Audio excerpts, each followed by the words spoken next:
આજે આપણે amino acids last lecture ની અંદર જે જોયેલું હતું એને કેરી ઓન કરીએ, રાઈટ?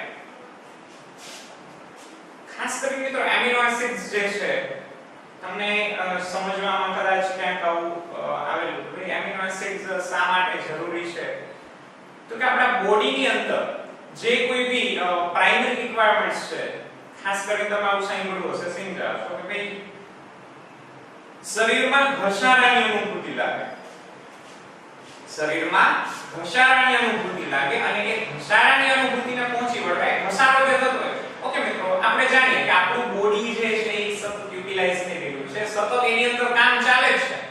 મેં તમને એક વાત કીધી હતી કે ભાઈ તમને એમ થતું કે સર અમે તો સૂતા છીએ તો કામ જ નથી કરતા, તો પણ આપણું શરીર કામ કરે છે, હા કરે છે. તમે સૂતા છો મિત્રો, પરંતુ આપણી જે બ્લડ વેસલ્સ છે, રુધિર વાહિનીઓ છે, એમાં તો રુધિર દોડી જ રહ્યું છે, એમાં રુધિરનું પરિવહન બંધ નથી થઈ રહ્યું, રાઈટ? તમે સૂતા છો બટ આપણા જે હાર્ટ બીટ્સ છે, હાર્ટ જે છે એ તો કન્ટિન્યુઅસલી પમ્પિંગ કરે જ છે. તમારું આપણો બધાનું હાર્ટ જે છે એ કન્ટિન્યુઅસ 24 કલાક બરોબર સતત એ હાર્ટ બીટિંગ કરે છે કન્ટિન્યુઅસલી. તો હાર્ટ બીટ્સ ચાલે છે, હાર્ટ પમ્પિંગ કરી રહ્યું છે, એનો મતલબ છે કે ભાઈ જે હાર્ટ છે એ ફંક્શન એનું ચાલે છે.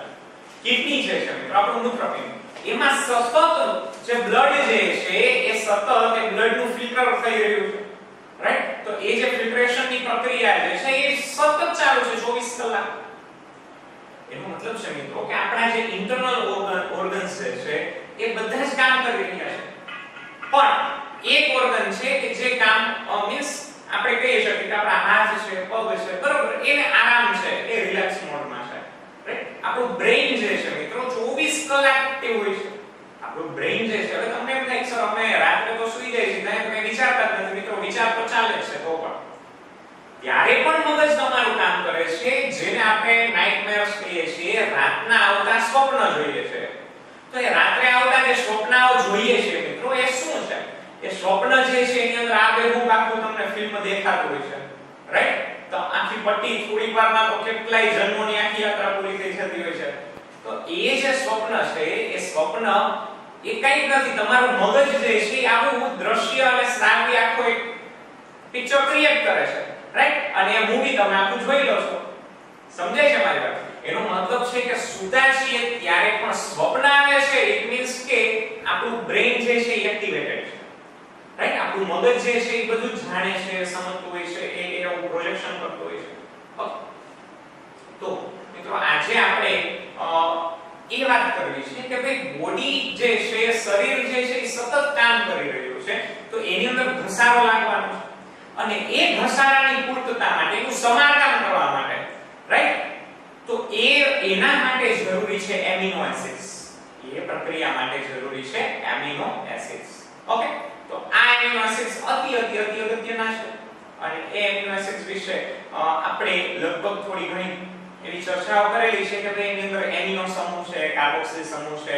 પછી એમિનો એસિડ્સ ના આપણે એની જરૂરિયાતના આધારે બે ભાગ પાડેલા, ત્રણ ભાગ પાડેલા: એસેન્શિયલ, સેમી એસેન્શિયલ અને non essential amino acids, right? અને પછી એ એમિનો એસિડ્સ જે છે એ એમિનો એસિડ્સ ઓકે એની જે બેઝિસિટી છે, એસિડિટી છે, એના આધારે પણ આપણે બે ભાગ પાડેલા કે ભાઈ acidic amino acid, basic amino acids અને ન્યુટ્રલ તટસ્થ એમિનો એસિડ્સ. તો એ કોને તટસ્થ કહેવાય, કોને બેઝિક કહેવાય, કોને એસિડિક કહેવાય, એ પણ આપણે સમજી લીધું છે.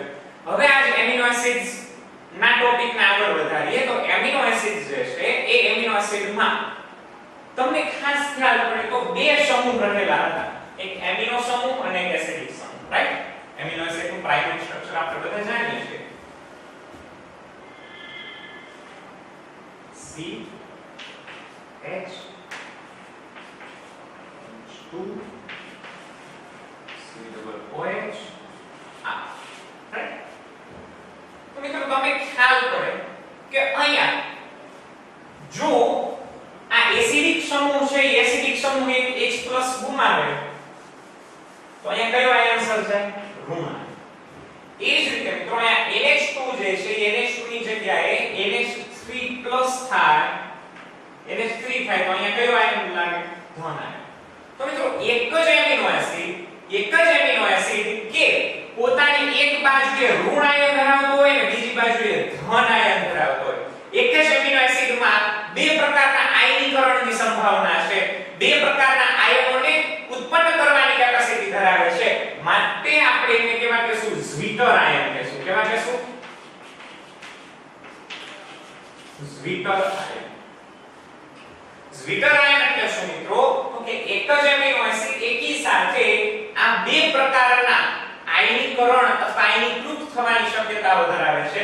એક બાજુએ કાર્બનની પોતાની એક બાજુએ ઋણ આયન ધરાવતો કાર્બોક્સિલિક એસિડ સમૂહ પણ રહેલો છે અને બીજી બાજુએ ધન આયન બની શકે એવી સંભાવના યુક્ત એમિનો સમૂહ રહેલો છે COO- NH3+. તો આવો આયન જે હોય એને ઝ્વિટર આયન કહેવામાં આવે. અને ઉભય ગુણધર્મી ઝ્વિટર આયન એક મિક્સ, એનો મતલબ બે એવો થાય ઉભય ગુણધર્મી.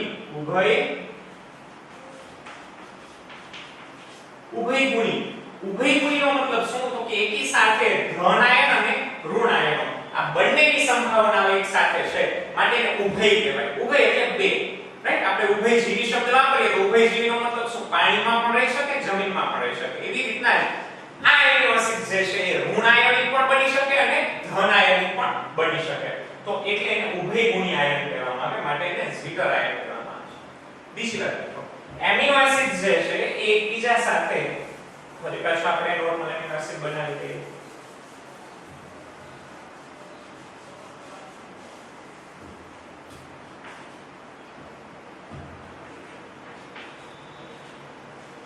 તો એમિનો એસિડ જે છે એકબીજા સાથે પેપ્ટાઇડ બંધ વડે જોડાતા હોય છે. એમિનો એસિડ્સ એકબીજા સાથે પેપ્ટાઇડ બંધ વડે જોડાતા હોય છે. એ પેપ્ટાઇડ બંધ કેવી રીતે બને જો.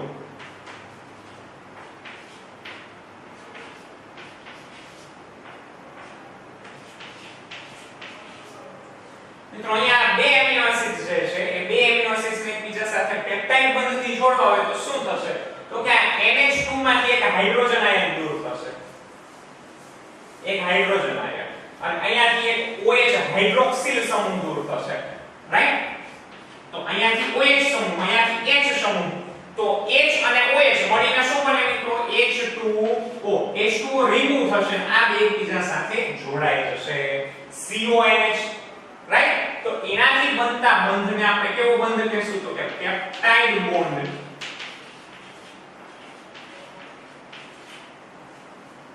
સમજાય છે? તો એના થકી થતો જે આ બંધ બને છે CONH, એને કહેશું આપણે પેપ્ટાઇડ બંધ. ઓકે? તો આ રીતે એમિનો એસિડ જે છે એકબીજા સાથે પેપ્ટાઇડ બંધ બનાવીને પોલીપેપ્ટાઇડ શૃંખલાનું નિર્માણ કરે છે, રાઈટ?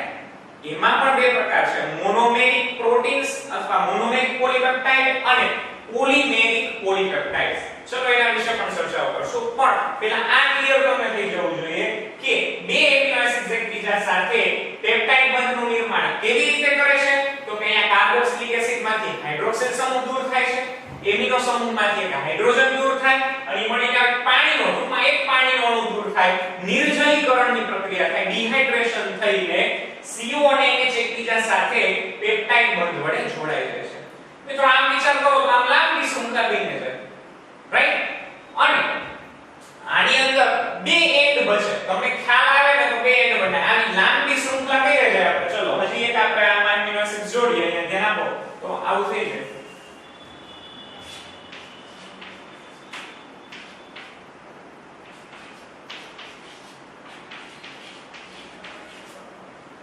હવે લાંબી શૃંખલા બનાવી. અહીંયા જો તમને દેખાતો છે આખો આ દેખાય છે બરોબર? જો ઓકે.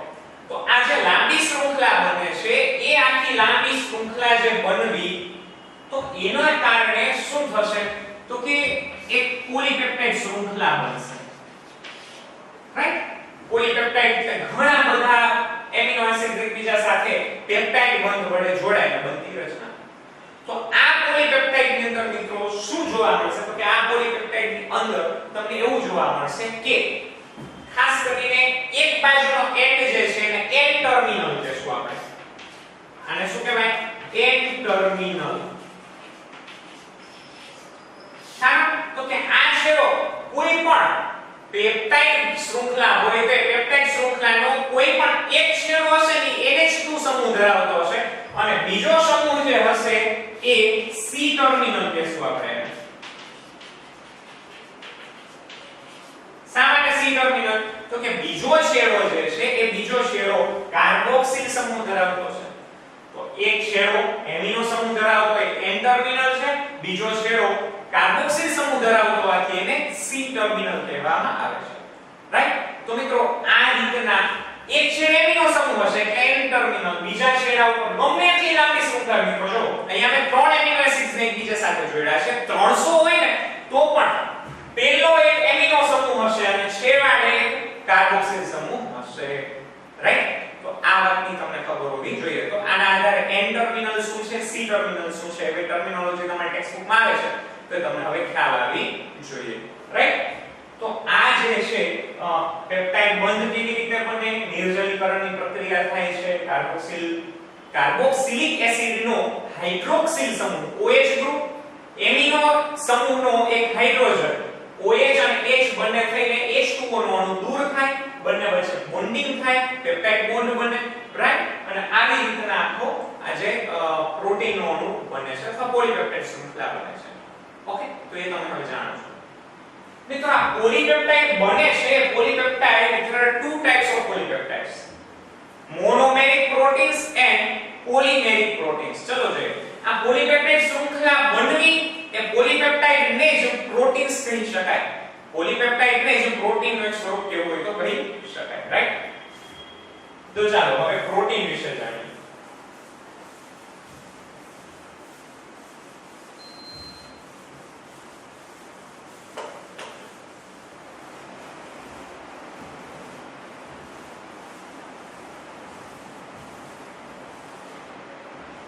ચાલો જોઈએ શું છે પ્રોટીન્સ.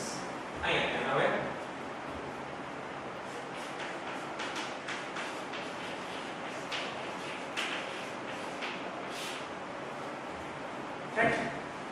તો પ્રોટીન્સ જે છે એ પ્રોટીન્સ શું છે?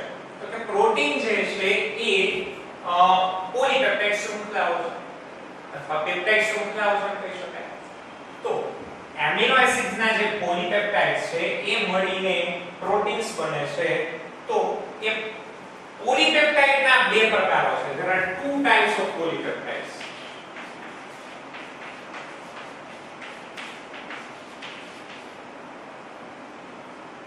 One is the monomeric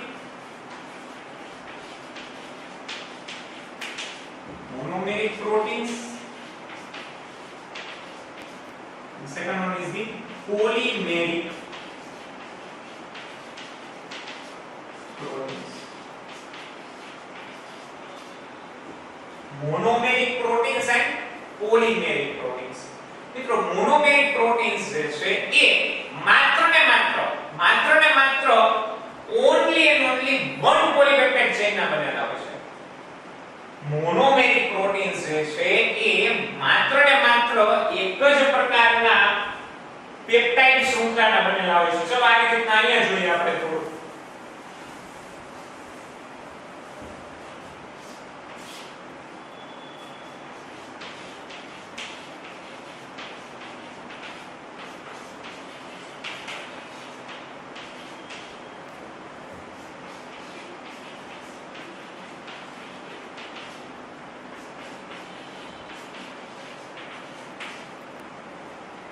monomeric proteins જે છે એ માત્ર ને માત્ર એક જ પ્રકારના એમિનો એસિડ્સ અને એક જ શૃંખલાના બનેલા હોય.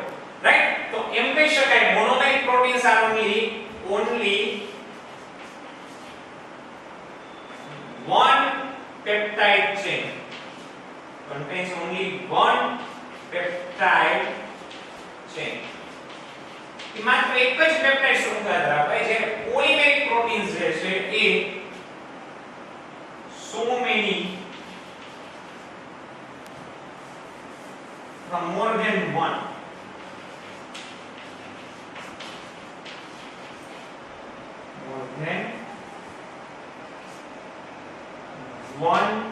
peptide chain.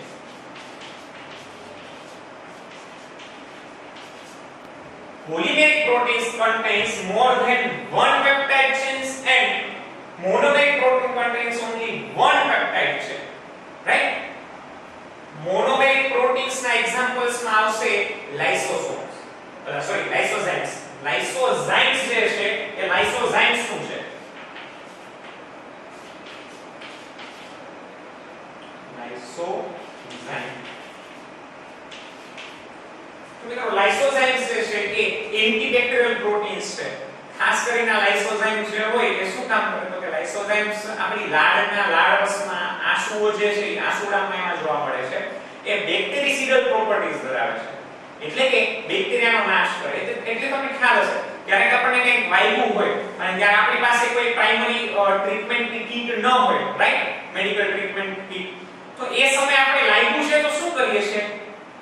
તમે જાણો કે ન જાણો, તમને જો ક્યાંક હાથમાં કે ક્યાંક વાગે તો અચાનક જ એ હાથની આંગળી કે જ્યાં લાગ્યું છે એ સીધું મોઢામાં જતું રહેશે. કેમ? કુદરતે આપણી અંદર પણ એન્ટિસેપ્ટિક દ્રવ્યો મૂકેલા છે. એન્ટિસેપ્ટિક દ્રવ્યો માત્ર ઓલી પ્રાઇમરી મેડિકલ ટ્રીટમેન્ટ કીટમાં જ હોય છે એવું નથી મિત્રો.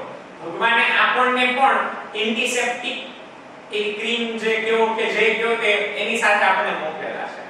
જો તો કે આપણો જે લાળરસ છે મિત્રો, એ લાળરસની અંદર લાઇસોઝાઇમ, મિત્રો યાદ રાખજો, લાઇસોઝોમ્સ જે છે એ કોષની અંગિકા છે. લાઇસોઝોમ અલગ છે અને લાઇસોઝાઇમ અલગ છે, બેમાં કન્ફ્યુઝ ન થતા. લાઇસોઝોમ જે હતું એ કોષની અંદર રહેલી અંગિકા છે. લાઇસોઝાઇમ જે છે, લાઇસોઝાઇમ એક દ્રવ્ય છે, એક પ્રવાહી છે, રાઈટ? એ જે છે એ આપણી લાળમાં સિક્રેટ થતું હોય છે. આપણી અશ્રુ ગ્રંથિમાંથી આપણી આંસુડાઓની સાથે સિક્રેટ થતા હોય છે, રાઈટ? તો એ લાઇસોઝાઇમ્સ જે છે એ લાઇસોઝાઇમ્સ નું કામ શું છે? તો કે લાઇસોઝાઇમ્સ એન્ટીબેક્ટેરિયલ પ્રોપર્ટીઝ ધરાવે છે. બેક્ટેરિસિડલ ફંક્શન છે એનું, બેક્ટેરિયાનો નાશ કરવાનું કામ કરે છે, રાઈટ? એટલે આપણે ગમે ત્યારે વાગ્યું હોય અને આપણી પાસે આવી કોઈ ટ્રીટમેન્ટ કીટ ન હોય ત્યારે આપણે શું કરીએ? એના ઉપર ફૂગ ચોપડી દેતા હોય. શા માટે?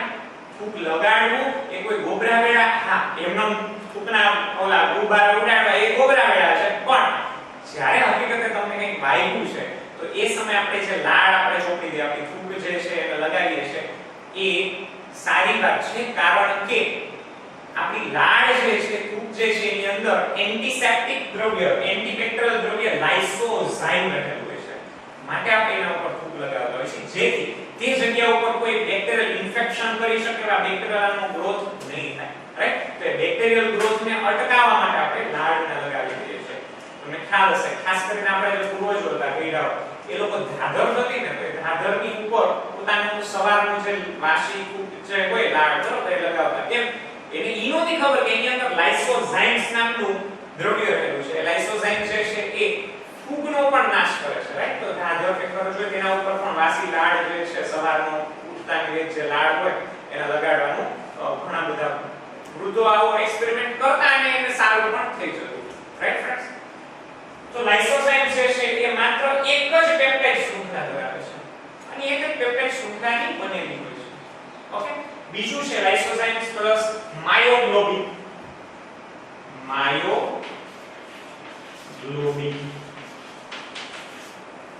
મિત્રો, માયોગ્લોબિન જે છે એ માયોગ્લોબિન પણ આપણા સ્નાયુઓમાં રહેલું છે. ખાસ કરીને તમે જ્યારે આગળ ભણશો ત્યારે લાલ સ્નાયુ રહેલા છે.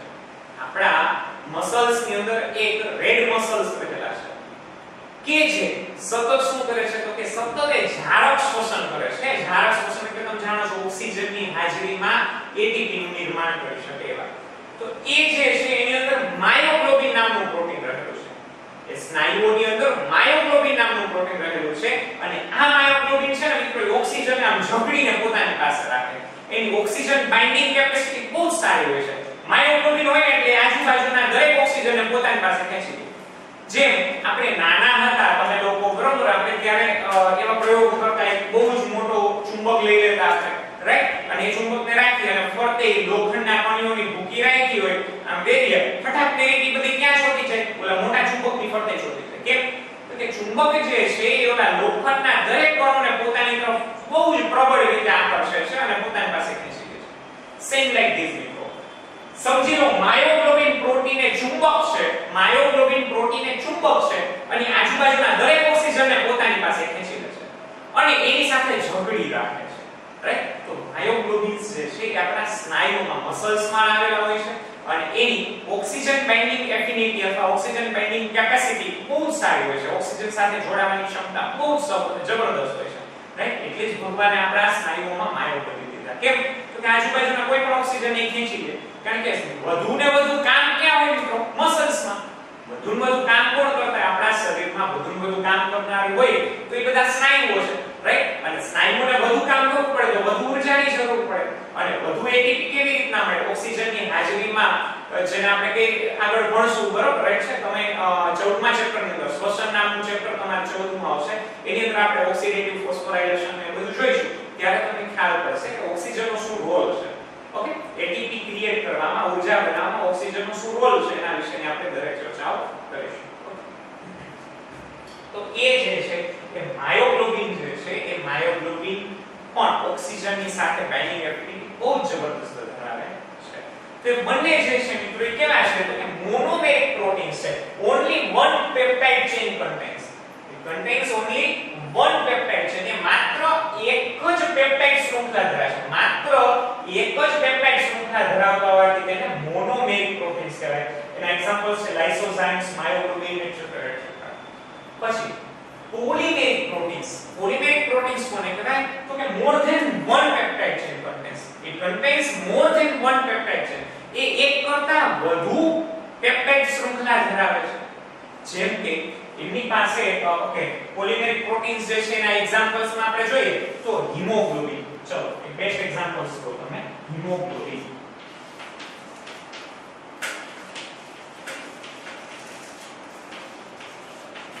મિત્રો હિમોગ્લોબિન જે છે હિમોગ્લોબિનમાં 4 પેપ્ટાઇડ શૃંખલાઓ છે. હિમોગ્લોબિન અંદર 4 પેપ્ટાઇડ શૃંખલાઓ છે. એક ઓકે 2 આલ્ફા શૃંખલાઓ અને 2 બીટા શૃંખલાઓ.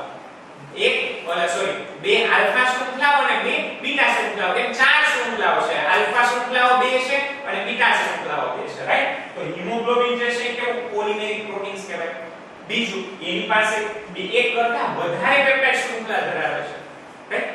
પછી બીજું એક એક્ઝામ્પલ છે ઇન્સ્યુલિન. ઇન્સ્યુલિન ની અંદર પણ ઓકે ઇન્સ્યુલિન તમે જાણો, હિમોગ્લોબિન તો જાણો છો કે નહીં મિત્રો? હિમોગ્લોબિન એટલે આપણા રુધિરમાં છે, લાલ રંગનું હોવા માટે જવાબદાર છે અને ઓક્સિજનને જે વહન કરાવે છે એ હિમોગ્લોબિન છે, રાઈટ? તો એ હિમોગ્લોબિન 4 પેપ્ટાઇડ શૃંખલા ધરાવે છે. 2 આલ્ફા શૃંખલા અને 2 બીટા શૃંખલા. એવી જ રીતના બીજું એક એક્ઝામ્પલ છે મિત્રો ઇન્સ્યુલિન. ઓકે, ઇન્સ્યુલિન જે છે મિત્રો એ 2 શૃંખલા ધરાવે છે. એક A શૃંખલા અને એક B શૃંખલા, રાઈટ? આલ્ફા શૃંખલા અને બીટા શૃંખલા કહી શકો અથવા A શૃંખલા અને B શૃંખલા.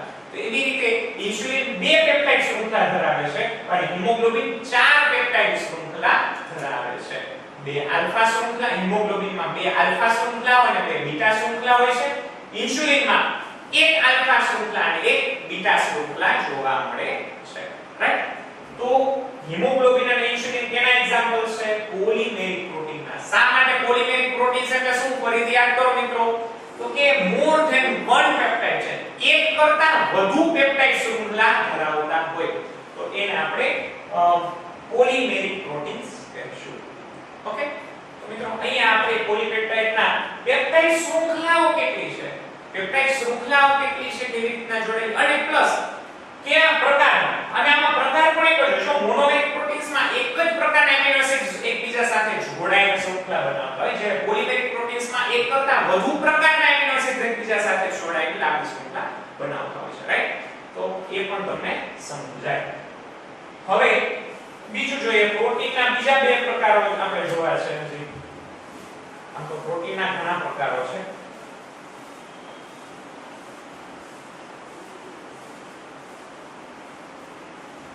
એનિમલ પ્રોટીન્સ અને plant proteins.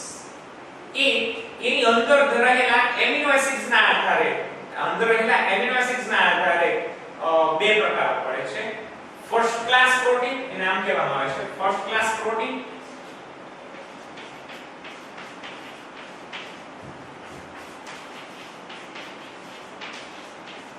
and another one is the second class proteins.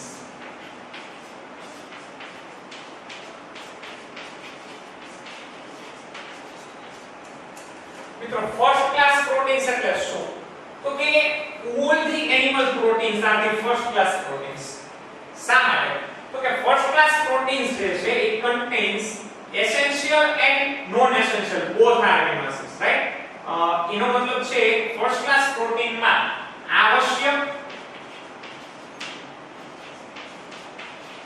અને બિન આવશ્યક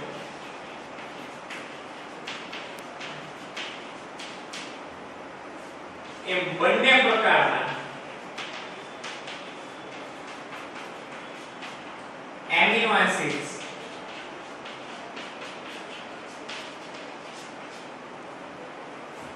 હાજર હોય છે. માટે કમ્પ્લીટ પ્રોટીન્સ પણ કહી શકાય. ફર્સ્ટ ક્લાસ પ્રોટીન્સ ને કમ્પ્લીટ પ્રોટીન્સ પણ કહી શકાય.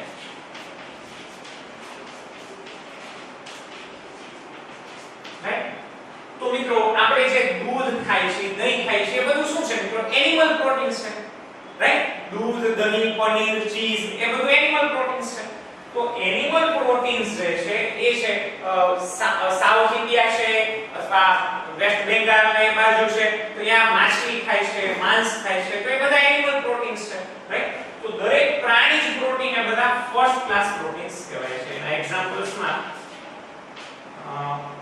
પ્રાણી પ્રોટીન, પ્રાણીજન્ય પ્રોટીન એ બધા ફર્સ્ટ ક્લાસ પ્રોટીન્સ છે. સેકન્ડ ક્લાસ પ્રોટીન્સ એટલે શું? તો કે તેમાં જો આમાં આવશ્યક અને બિનઆવશ્યક એમ બધા જ પ્રકારના એમિનો એસિડ્સ હાજર હોય છે, પણ સેકન્ડ ક્લાસ પ્રોટીન્સમાં એવું હોતું નથી. સેકન્ડ ક્લાસ પ્રોટીનની અંદર આવશ્યક અને અનાવશ્યકના થોડા એમિનો એસિડ્સ હાજર હોય છે, પણ બધા જ એમિનો એસિડ હાજર હોતા નથી. એટલે એને ઇનકમ્પ્લીટ પ્રોટીન્સ કહેવામાં આવે છે. Incomplete proteins. કેમ? તો કે એની અંદર બધા જ પ્રકારના એમિનો એસિડ હોતા નથી. બધા જ પ્રકારના એમિનો એસિડ્સ હોતા નથી. મોટા ભાગના જે વનસ્પતિજન્ય પ્રોટીન છે બધા સેકન્ડ ક્લાસ પ્રોટીનમાં આવે.